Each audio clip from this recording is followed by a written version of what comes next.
तेल अवीव में भीषण बमबारी जारी है। ईरान ने बैलिस्टिक मिसाइल से हमले किए हैं। हमले के बाद भारी तबाही का मंजर देखने को मिला है। तो तेल अवीव में भीषण बमबारी जारी है। इससे पहले भी ऐसी तस्वीरें सामने आ चुकी हैं और एक बार फिर से ईरान का हमला, बैलिस्टिक मिसाइल का इस्तेमाल किया गया है। हमले के बाद भारी तबाही, ये देखिए तस्वीर, आसमान में धुआं नजर आ रहा है। एक के बाद एक धमाके यहाँ पर हुए हैं। रिहायशी इलाकों में भी हमले जारी। अब ईरान का तेल अवीव में विध्वंसक वार, तस्वीर एक साथ कई ईरानी मिसाइलों से किए गए हमले की, जहां तेल अवीव में हमले के बाद मची भारी तबाही।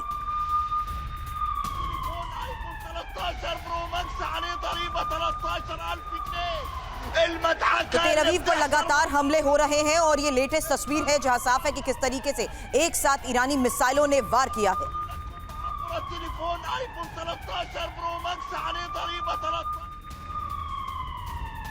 और तेल अवीव जाफा से तबाही की तस्वीरें सामने आई हैं। हमले के बाद हर तरफ बर्बादी देखने को मिल रही है।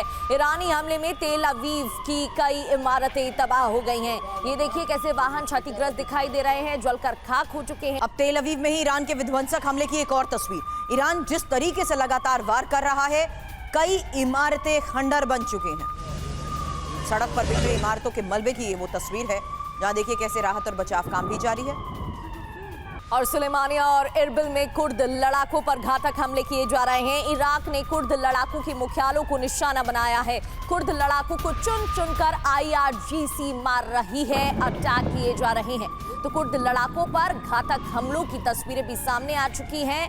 इरबिल में, सुलेमानिया में कुर्द लड़ाकों पर ये हमले जारी हैं। और बड़ी खबर है जहां पश्चिम ईरान पर जोरदार हवाई हमले हुए हैं। अमेरिका और इजरायल ने हमलों को अंजाम दिया। मीडिया रिपोर्ट्स के हवाले से खबरें हैं जहां हमलों के दौरान जोरदार धमाके भी सुनाई दिए गए। पश्चिमी ईरान, अमेरिका और इजरायल का वार।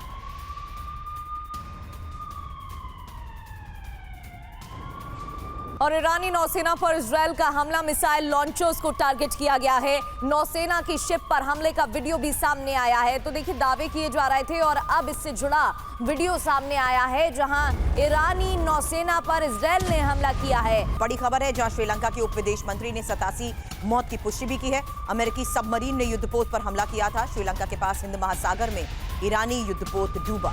भारत के पोर्ट से ईरान लौट रहा था युद्धपोत।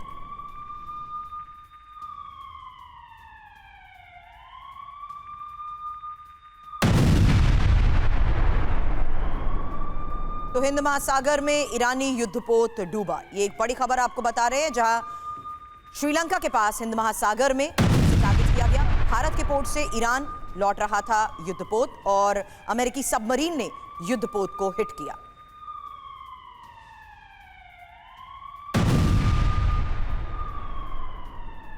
और ये तस्वीरें भी आपके सामने हैं। ईरानी वॉरशिप अमेरिका ने डुबोया, ऑपरेशन चलाया और बर्बादी। हिंद महासागर में ईरानी युद्धपोत पर अमेरिका का ये बड़ा हमला है। ईरान के आइरिस तेना युद्धपोत को अमेरिका ने निशाना बनाया। अमेरिकी नौसेना की पनडुब्बी से टॉर्पीडो अटैक का इस्तेमाल किया गया।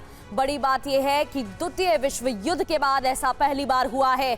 श्रीलंका के पास अमेरिकी पनडुब्बी ने युद्धपोत को डुबोया। खास बात, युद्धपोत में 180 लोग सवार थे, तो आप समझ सकते हैं भारी नुकसान। ईरानी वॉरशिप से 87 शव बरामद किए गए हैं। 32 लोगों का रेस्क्यू भी किया गया है। श्रीलंका नेवी का सर्च ऑपरेशन जारी है। श्रीलंका के विदेश मंत्री ने इस बात की जानकारी दी है। चलिए इस बीच आपको बता दें, तस्वीरें आप फ्रंट से देख चुके हैं, लेकिन अब इन्हीं तस्वीरों के आधार पर करते हैं चर्चा की शुरुआत, क्योंकि brigadier DS Tripathi sir, retired रक्षा विशेषज्ञ, इस वक्त हमें ज्वाइन कर चुके हैं। वही रक्षा विशेषज्ञ retired AVM OP Tiwari sir भी इस वक्त स्टूडियो में हमारे साथ हैं और साथ ही रक्षा विशेषज्ञ retired group captain DK Pandey sir भी है हमारे साथ। तिवारी सर, सबसे पहले सवाल उसी आधार पर, क्योंकि लगातार अलग अलग फ्रंट पर हुए हमलों में मिली कामयाबी के बाद ही हम देख रहे हैं कि दायरा बढ़ता जा रहा है। दोनों ये साफ कर चुके हैं कि सब कुछ हमारे निशाने पर है, सब कुछ हमारी रेंज पर है। ऐसे में ना सिर्फ US काउंसुलेट, US एम्बेसीज, यहां तक कि US के ऑफिसर्स कहां पर है, इनको टारगेट किया गया। वहीं तेल अवीव में जिस ग्रेविटी के साथ इस वक्त ईरान हमलों को अंजाम दे रहा है सर, ये सिचुएशन किस लेवल तक और इग्नाइट होती हुई अब नजर आ रही है? क्योंकि आज ये सवाल डे 5 को देखते हुए सर। बिल्कुल देखिए सबसे पहली चीज़ ये है कि ईरान ने भी क्लियर कर दिया था कि वो जो अमेरिका के जो भी बेसेस हैं पहले मिडिल ईस्ट में उनको टारगेट करेगा, उसने पहले बता रखा था। और अमेरिका के आज की अभी तक 19 करीब बेसेस हैं मिडिल ईस्ट में जिनको ये टारगेट कर रहा है। लेकिन जो दो मेन हैं, मुख्य हैं, कतर में जहाँ पर इनका सेंट्रल कमांड का जो ऑपरेशनल हेडक्वार्टर्स है, नेवल बेस है, 5th बहरीन में 5th फ्लीट की नेवल जो बेस है उसको वो मेजर हैं जिनको ये टारगेट कर रहा है। यूएई में भी 2 एयरफील्ड्स हैं इनके, वहाँ टारगेट किया इन्होंने।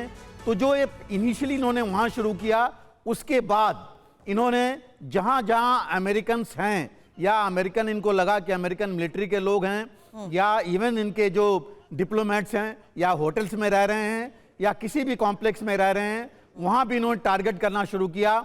और जो तीसरे दिन इन्होंने जो ऑयल इंस्टॉलेशंस हैं वहाँ भी इन्होंने टारगेट करना शुरू किया, इसलिए क्योंकि वहाँ से ऑयल एनर्जी पूरी जो है अमेरिका और यूरोप में जाती है।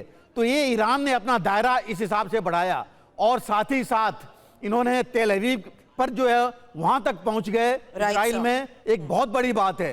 तो ईरान ने अपना कम नहीं किया है, लेकिन हमें पता है कि ईरान के पास उसकी ताकत मैच नहीं कर सकता अमेरिका की, खास करके एयरफोर्स के मामले में।